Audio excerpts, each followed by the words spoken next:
Hi friends, আমি বিক্রম। আজকে নিয়ে চলে এসেছি ফ্লিপকার্টের আর একটা পার্সেলের ভিডিও নিয়ে। এই পার্সেলটাতে আছে তোমার একটা ম্যাকের মাইক, যেটা ভিডিও বানাতে কাজে লাগে।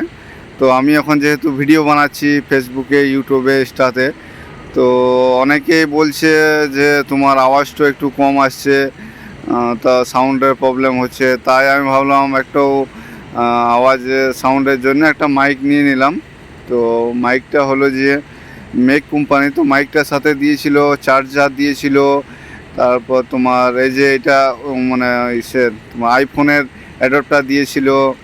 তারপর ওই যে একটা মানে ব্লুটুথের মতো লাগানো হয় চার্জারের ওইখানে, ওইটা দিয়েছিল। মোটামুটি চার পাঁচটা জিনিস দিয়েছিল। তো দেখলাম, হ্যাঁ, খুলে দেখলাম সব ঠিকঠাকই আছে, যে এগুলো দেখিয়েছিল ক্যাটলগে সেইগুলোই সব দিয়েছে। ঠিক আছে। তো তারপর এরকে টেস্টিং করলাম, তো মোটামুটি আওয়াজটা অতটাও ঠিক ছিল না, মোটামুটি ঠিক ছিল। তো এবার দেখি ভিডিও বানাই কেমন আসছে। আর এটা একটা মজার জিনিস কি জানো, যে আমি আগে এবার একটা ফ্লিপকার্টে পার্সেলের অর্ডার দিয়েছিলাম, যেটা স্মার্ট ওয়াচের, যে আমার ডেলিভারি প্রবলেম ছিল। এইবারে কিন্তু এইটা দেখো একদিনেই ডেলিভারি দিয়ে দিয়েছে। ঠিক আছে।